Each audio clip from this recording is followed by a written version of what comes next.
International Junket Interviews, take 3, Amanda from Mexico. Whenever you're ready. Last stop. Lewis? I'm your Uncle Jonathan. Are you wearing a robe? It's a kimono.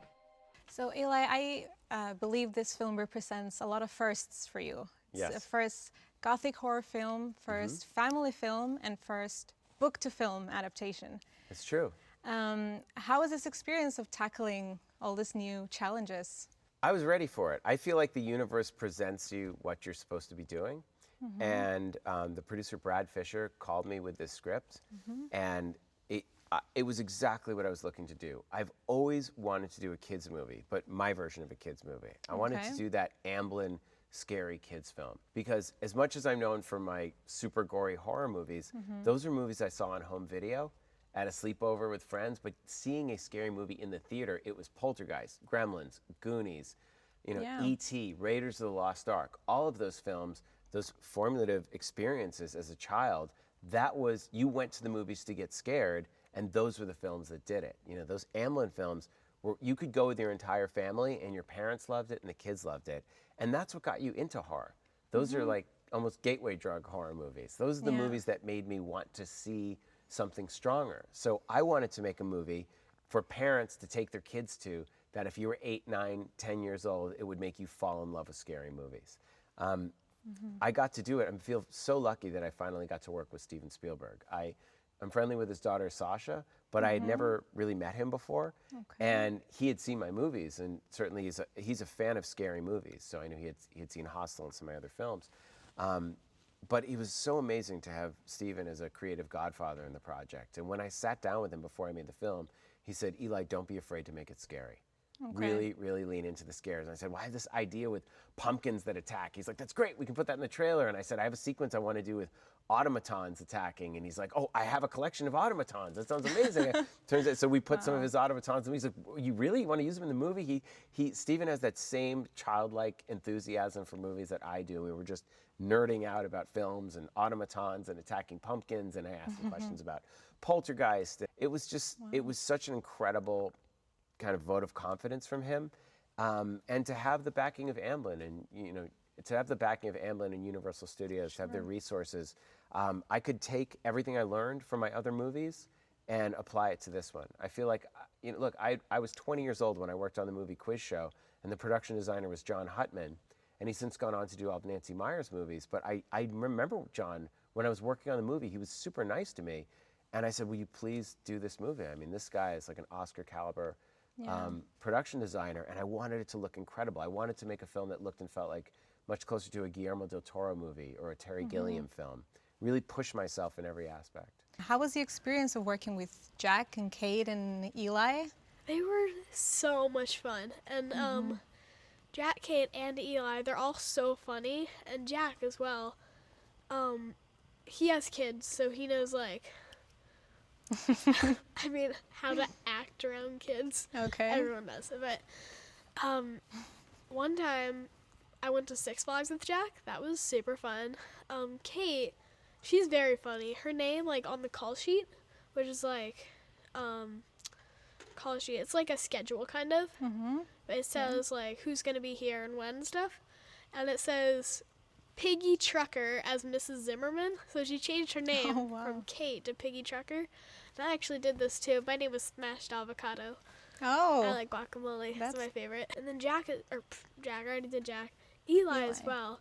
Eli was super fun. And his wife as well, Lorenza. She's here in one of these stages. She's here. And she's super fun as well. Eli's amazing though, because I can't put my finger on it. He's just so great. And like he's funny as well. We put a goat in Jack's trailer. Oh. Yeah, there's a little story behind that. So basically, I said to Eli at the very beginning of the film, hey, we should pull a prank on Jack. And he goes, sure, let's put a goat in his trailer, without thinking. And I was like, okay. So we got this guy, his name was Dylan, he's super nice, and he would film things around set, like interviews and stuff like that.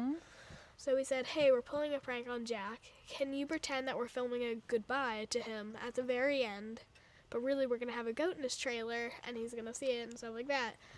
So at the very end, Jack was like, oh, goodbye, Ellen, I'm going to miss you. So when he was walking into his trailer, he sees the goat, like, in his face. And so he just goes, oh, my God, there's a goat in there. And he shuts the door, and he's like, and then everyone on set was laughing, but also everyone on set was in on the joke except for Jack. He was the only one who didn't know. Being an actor yourself, does this impact the way you direct actors?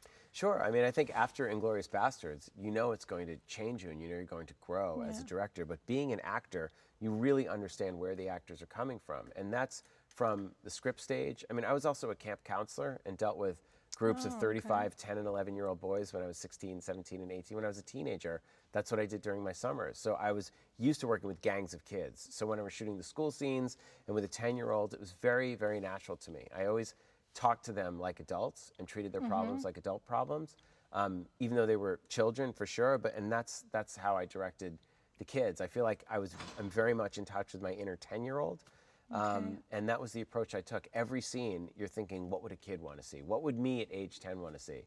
But also working with Jack and working with Kate, I understand what they're going through, and I now have the confidence as a director to work with actors of that caliber and really push them to give an incredible performance. I feel like Jack is our Robin Williams. I think that when Robin Williams was getting Oscars, nominations and for Dead Poets Society, but also doing this Doubtfire, Jack has that range.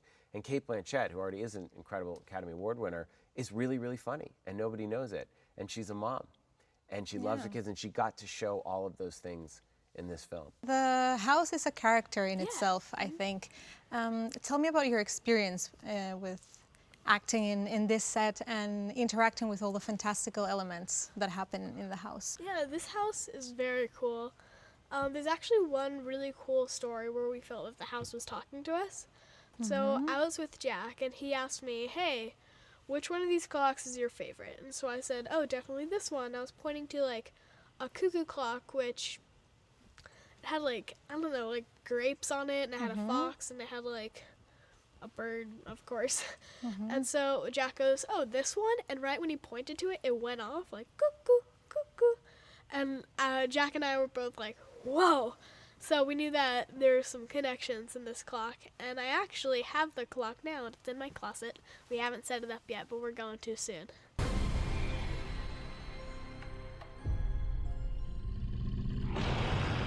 Shall we? God, I hate pumpkins.